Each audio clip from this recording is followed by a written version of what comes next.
canal Esmênio MD. Hoje vamos falar da doença inflamatória pélvica. Antes de iniciarmos com a aula, eu gostaria que se subscrevesse no canal e que acionasse o sino das notificações. E coloquem o like. Sim, hoje vamos falar de doença inflamatória pélvica. E o que seria doença inflamatória pélvica?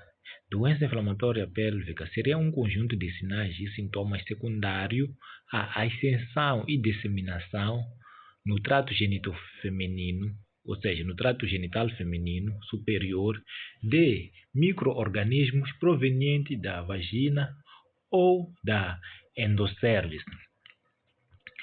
Estes micro-organismos podem acometer o útero, trompas de Fallope, ovários, superfície peritoneal ou estruturas contíguas, ou seja, o fígado. Então, em poucas palavras, o que seria DIP? DIP seria um processo infeccioso que parte desde a vulva, progride até a vagina, progride após da vagina, continua até a região do colo do útero e progride até ao endométrio, e depois do endométrio afeta aquilo que são as trompas, e depois das trompas afeta aquilo que são os ovários. Então, tem esse processo, ou esse trajeto, Isso que seria DIP.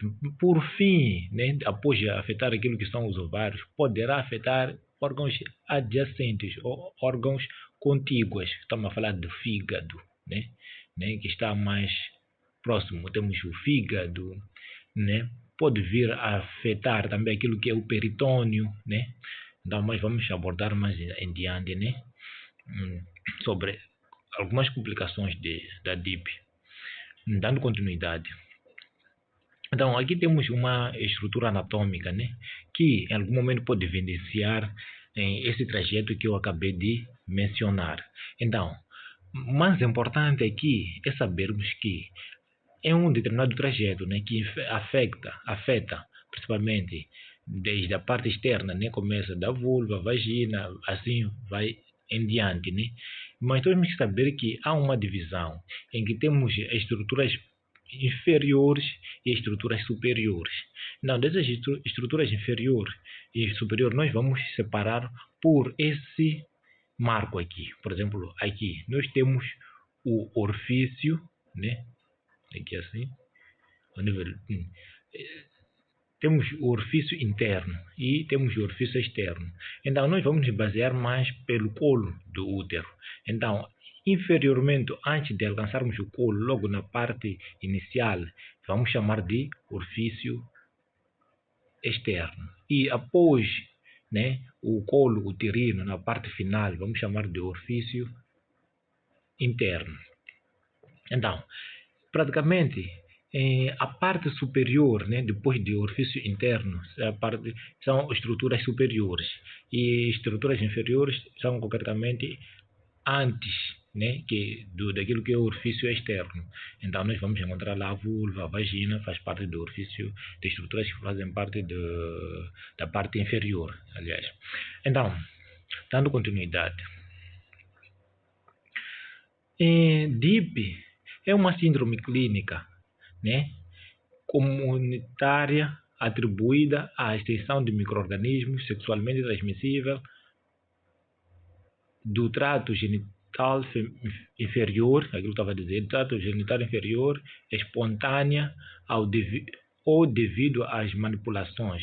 Então, essa infecção pode surgir muito mais algumas manipulações, por exemplo, inserção daquilo que é DIU, aquele dispositivo, anticonceptivo, DIU, algumas biópsias, alguns procedimentos meio que de coleta de amostra ao nível do colo, e também algumas intervenções, podemos dizer algumas intervenções que podem surgir ao nível do colo, ao nível da vagina e tal, algumas intervenções cirúrgicas por aí em diante. Mas Então, essas estruturas todas podem levar àquilo que é uma infecção e, posteriormente, termos esse problema de DIP.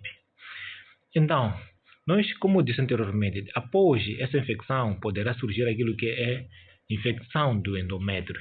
Então, que essa infecção do endométrio podemos chamar de endometrite. Após a infecção do endométrio, pode progredir a haver aquilo que é a infecção das trompas de Falópio. Concretamente, vamos chamar de salpingite, né? E depois pode haver aquilo que é a infecção do ovário, né? Podemos chamar de oforite, né? Depois do ovário, já poderemos ter aquilo que é a infecção do peritônio, né? Então, podemos chamar de peritonite, porque afeta aquela região pélvica, ou seja, afeta aquela região pélvica, né? O que recobre a região pélvica. E geralmente é o peritônio que se dá continuidade até a parte infradiafragmática. Então, dando continuidade,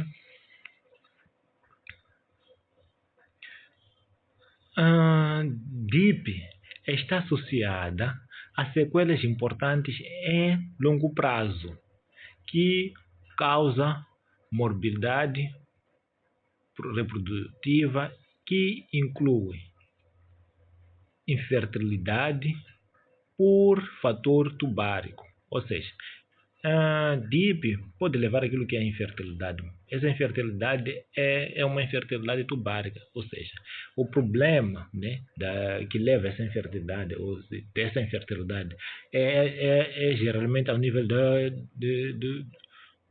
das trompas, né, das tubas uterinas. Então, aquelas tubas uterinas, como estão infectadas, né, que nós chamamos de salpingite, então pode haver um processo inflamatório aí e não permitir aquilo que é a passagem do espermatozoide até aquilo que é a região de ampola para poder haver aquilo que é a fecundação. Então, concretamente, DIP pode levar à infertilidade. Nessa percentagem aqui, 12,5% a 50% dos pacientes, né, tem esse episódio com DIP, depois acabam tendo essa problemática de infertilidade. E também pode levar aquilo que é gravidez ectópica. Gravidez ectópica é aquela gravidez fora do útero, né? Ou seja, o embrião se implanta fora do útero. Então, por quê?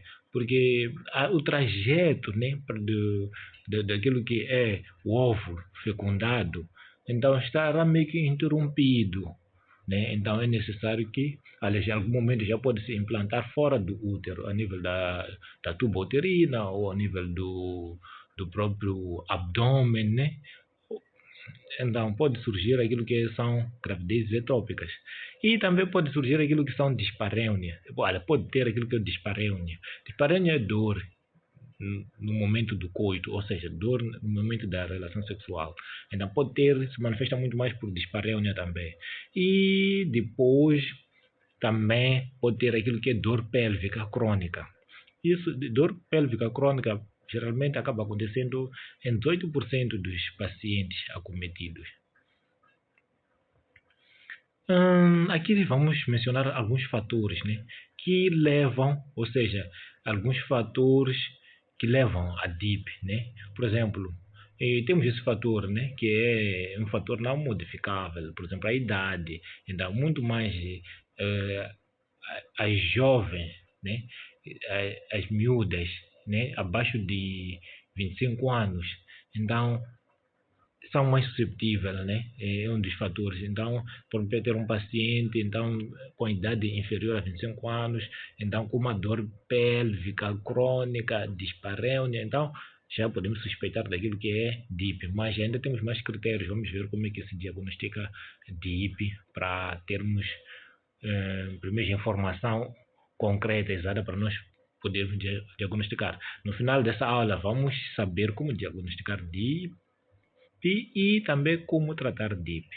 Então, mas temos esse critério aqui, idade, então vamos ter que pesquisar muito mais DIP em pessoas ou jovens inferiores a 25 anos. É muito frequente DIP. Pacientes também, ou seja, miúdas que iniciaram atividade sexual muito cedo, também um dos fatores. Uso de anticoncepcionais orais, sim, é um fator. Vamos aprofundar um bocadinho sobre o uso de anticoncepcionais orais, né? Como acaba sendo um fator para desenvolver DIP. Os dados que correlacionam o emprego deste método à ocorrência de DIP são inconsistentes ainda, né? A princípio, como os anticoncepcionais orais alteram o muco cervical, o que dificultaria a ascensão do micro-organismo, né?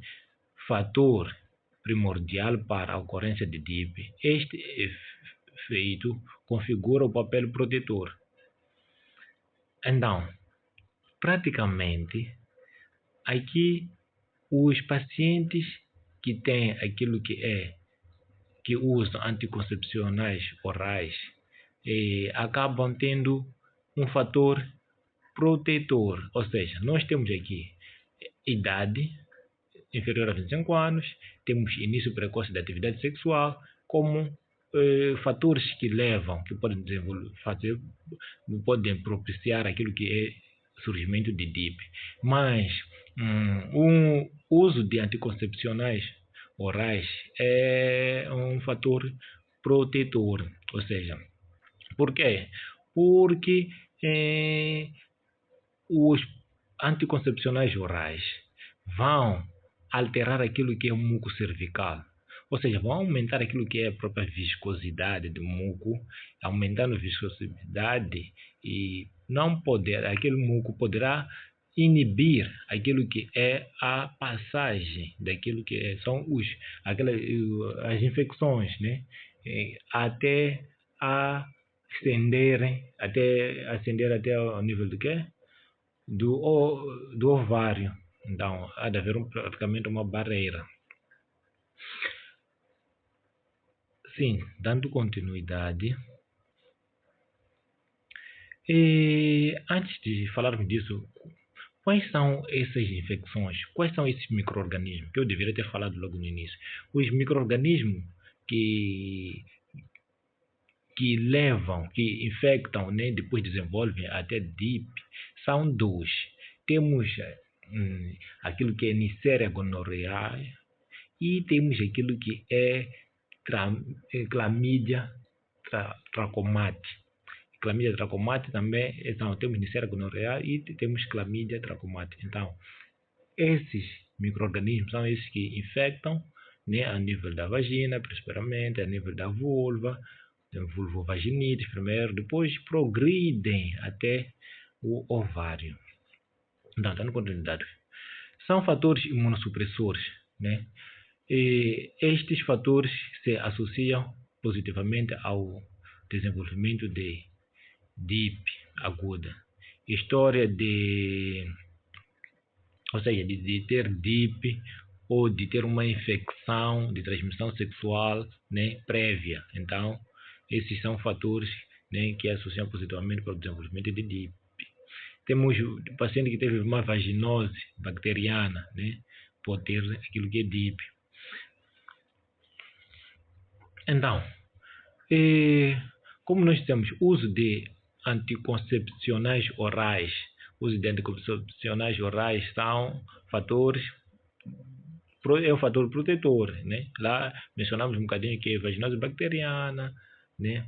Aquele paciente que teve uma infecção, ou seja, uma ITS, infecção sexualmente transmissível, né, recente, então também está com um dos fatores, é um fator, né, para DIP, né? E temos aqui o fator protetor, que é o uso de anticoncepcionais orais, é claramente um fator protetor. A explicação é aquela que eu dei anteriormente. Vamos ver um bocadinho sobre a fisiopatologia, né? E de como é que se desenvolve o DIP, e também podemos acrescentar a essa fisiopatologia aquilo que são as manifestações clínicas.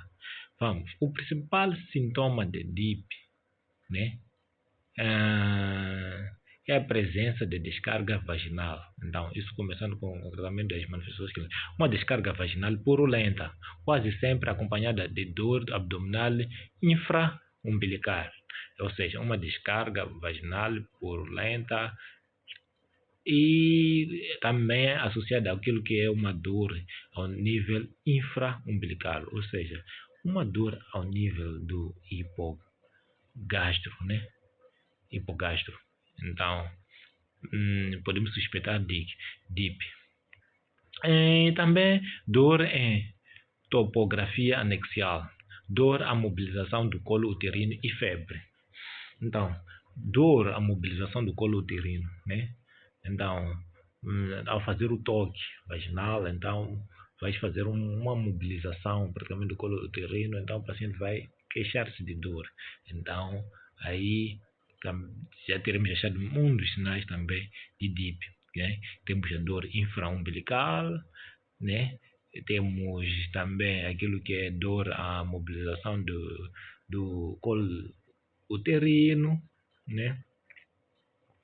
E também temos um pouco de febre, né? O paciente vai apresentar um pouco de febre, né? Uma febre baixa. Não. Pode ocorrer também os chamados sintomas atípicos, como sangramento uterino anormal, né? Então, nós falamos um bocadinho no canal, né? Falei um pouco do sangramento uterino anormal, né? Que temos aquele disfuncional e temos orgânica, né? As causas disfuncional orgânica, né? Mas quero ouvir mais sobre sangramento uterino anormal, é só aqui no canal tem um vídeo, né? De sangramento uterino anormal, é só depois do vídeo podes lá assistir. Então, o paciente também apresenta aquilo que é dispareunia e sintomas urinários. Dispareunia, como expliquei anteriormente, é dor durante o coito. Então, aqui temos uma imagem ilustrativa, né? Essa imagem é bem ilustrativa e para poder facilmente memorizarmos o que acontece com DIP. Como eu falei anteriormente, temos dois micro-organismos ou dois agentes infecciosos. Temos aqui, né, Neisseria gonorrhoeae, né, e temos aqui Chlamydia trachomatis, aqui. Então, são esses dois agentes etiológicos que podem infectar, né, depois progredir até aqui a região do ovário, né? Então, vão seguir esse percurso.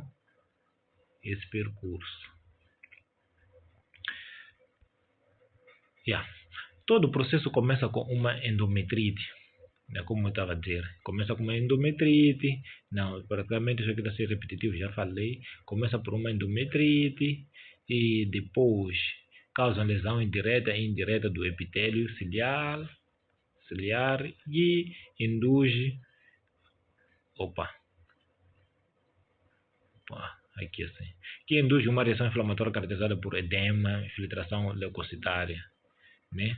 Isso que leva àquilo que é dor, a palpação, né, dos anexos. Então, esta é um bocadinho de fisiopatologia, né? Que desde a infecção, né, ao nível do canal, ou seja, a nível das paredes da vagina, tem aquilo que é o epitélio, né? É estratificado. Não, tem dois tipos de epitélio. Elas têm glandular, tem mucoso, né? Então, afeta concretamente aqui dois tipos de epitélio, glandular e mucoso, mas afeta principalmente o glandular. Depois de afetar o epitélio glandular, vai criar um processo inflamatório, que esse processo inflamatório, ao fazer aquilo que é mobilização dos anexos, o paciente vai referir dor por causa desse processo inflamatório de epitélio glandular. Depois vai progredir, né, até ao útero, aliás, ou seja, e vai causar aquilo que é endometrite, porque a nível do útero nós sabemos que tem um revestimento de aí o endométrio, causa aquilo que é endometrite. Depois progride, vai causar aquilo que é ofurite, porque vai infectar aquilo que são as tubas uterinas. Após de causar, aliás, ou seja, salpingite, desculpa, salpingite. Após de causar aquilo que é salpingite, vai causar já que é o florite, infecção dos próprios ovários. Depois de causar aquilo que é o florite, já pode criar um processo purulento, né? Que esse processo purulento pode passar para a região do peritônio. Passando para a região do peritônio, pode já formar aquilo que é, infectar aquilo que é o fígado, né? Infectando aquilo que é o fígado. Depois de infectar aquilo que é o fígado, vamos ver mais adiante, né? Porque há de criar aquilo que são aderência ao nível do fígado, né? Depois já pode afetar aquilo que é o peritônio. Passando ao nível de quê? Do antes, né? Entre as tubas uterinas e o ovário, vai criar um abscesso chamado abscesso tubo ovariano. E então progride em direção à cavidade peritoneal, né? Tem esse abscesso tubo ovariano. E constitui um abscesso em fundo de saco de Douglas. Constituir um abscesso em saco de fundo de Douglas. Então, e espaço intestinal, que depois passa espaço intestinal ou no espaço subdiafragmática, né?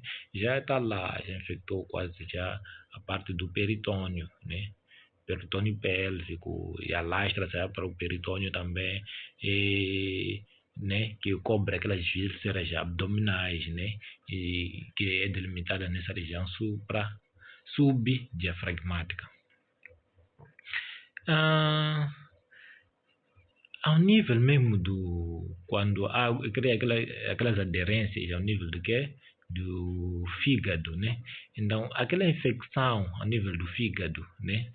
É conhecida como síndrome de Fitt, ou seja, aquela aderência, vai criar aquela aderência depois, né? Vai criar aquela aderência, depois de criar aquela aderência, vai formar essa síndrome aqui, síndrome de Fitt-Hughes-Curtin. Então, essa síndrome que podemos dizer, síndrome, né, de Fitt-Hughes-Curtin. Então, podemos dizer que é um abscesso, né, ao nível do que? Superficial do fígado ou da região hepática. Então, diagnóstico nós vamos basear simplesmente em identificar aquilo que são critérios maiores e critérios menores. Então, vamos lá. Se nós termos, por exemplo, 3 critérios maiores e um menor, então o diagnóstico já é certeiro, a pessoa tem DIP. Ou se termos 2 critérios, ou seja, se nós termos um critério elaborado ou laboratorial e é suficiente para dizer que o paciente tem DIP. Um critério elaborado e um menor, então é suficiente para dizer que o paciente tem DIP. Então temos aqui os critérios maiores ou mínimos, né? Podemos dizer maior ou mínimos, e temos critérios menores ou adicionais. Mas critérios maiores ou mínimos, temos dor abdominal infraumbilical, né? Já temos falado um bocadinho de dor abdominal no quadro clínico lá nas manifestações. Então aqui dor abdominal infraumbilical. E também temos dor à palpação dos anexos. Dor à palpação, já temos falado, né? Dor à palpação, um pouco o que acontece, porque que os anexos doem, palpando, já temos falado. Então temos dor à mobilização do colo uterino. Então são esses 3, né? Dor abdominal infraumbilical, dor à palpação de anexo, dor à mobilização do colo uterino. Então, esses termos 3 critérios maiores, mais um aqui menor, né? Deste aqui. Então, então, podemos ter uma temperatura axial maior que 38, né? E temos conteúdo vaginal ou secreção endocervical, né? Anormal, aquele escorrimento vaginal. Temos massa pélvica, né? Pode apresentar um pouco de massa pélvica e tal. Leucocitose, né? Fazendo aquele exame de hemograma e tal, vamos ver uma leucocitose acima de 12, de 11 a 12, acima disso. Então, Depois temos um critério laboratorial, esse é o laborados, né? Esses critérios aqui, ou seja, esses não são laborados concretamente, esses laborados porque são diagnosticados, são de definitivos, são de critérios definitivos, ou seja, mediante um exame de imagem é possível verificar aquilo que é algum acometimento ao nível de quê? Dessas estruturas, pode ser estruturas órgãos inferiores, estruturas superiores, né? Por exemplo, podemos usar uma ressonância magnética, ou podemos usar tomografia, ou podemos usar uma esteroscopia, né? Ou evidência de histopatológica. Então, aqui, ou nós percebemos por anatomia patológica, né? Uma endometrite, né? Logo pensamos logo em DIP. Temos que ter esse critério aqui, acompanhado a um aqui menor. Então, temos uma endometrite com uma febre, já podemos concluir que é DIP. Temos abscesso tubo ovário, sim, podemos concluir que é DIP, né? E, já. E vamos já para aquilo que é o tratamento. Yeah. Então aqui temos, antes de ir para o tratamento, vamos falar um pouco de diagnóstico diferencial. Como é que vamos diferenciar? Como é que vamos diferenciar? Sim, causas ginecológicas, temos dismenorreia, endometriose, cisto ovariano, torção ovariana, tumor ovariano, tuberculose, né? Tuberculose genital nesse caso. E vamos diferenciar também com causas obstétricas, por exemplo, gravidez etópica, abortamento séptico, então, e causa gastrointestinal também, principalmente apendicite, colicistite, né? Diverticulite, gastroenterite. E causas renais, cistite, pielonefrite, nefrolitíase. Temos causas mais musculoesqueléticas, psoite e discopatias. Então temos aqui uma classificação muito importante, que é conhecida como classificação de Monif, né? Essa classificação é conhecida como classificação de Monif. É dividida em 4 estágios. Onde vamos ter o primeiro estágio? Endometrite e salpingite aguda sem peritonite, né? E começamos de uma forma progressiva, né? O paciente tem endometrite e salpingite aguda, mas sem peritonite. Então, ele está no primeiro estágio. E o tratamento é ambulatorial, ou seja, não precisamos internar o paciente. E temos o segundo estágio, em que tem salpingite aguda com peritonite. O tratamento aqui nessa fase já é hospitalar, né? Por quê? Porque os sinais de peritonite vão justificar internamento. O paciente já com peritonite temos que internar. Então, porque aqui tem salpingite aguda com peritonite. No terceiro estágio, tem salpingite aguda com oclusão tubária. Tem salpingite aguda com oclusão tubária ou comprometimento túbulo ovariano, ou seja, já apresenta aquilo que é abscesso tubo ovariano, que falamos um bocadinho quando estávamos a falar de fisiopatologia anteriormente. O tratamento é hospitalar, né? E temos também aquilo que é o quarto estágio, que é abscesso tubo, né? Aí apresenta o abscesso tubo ovariano roto com secreção purulenta na cavidade, né? E queda acentuada do estado geral, refratariedade ao tratamento clínico, febre persistente. Ou seja, aqui esse paciente aqui já é no estadio mais avançado, né? Mas que tem aquilo que é secreções purulentas na cavidade, já apresenta secreções purulentas na cavidade. Que essa secreção purulenta na cavidade, né, facilmente leva aquilo que é, ou seja, peritonite, né? Mas a secreção purulenta vai passar para o abdômen, peritonite. Então, nessa fase aqui, já caracteriza-se mais por refratariedade, ou seja, o paciente sempre tem sido recorrente, né? Essa dor, tudo sobre tem sido recorrente aquilo que é DIP.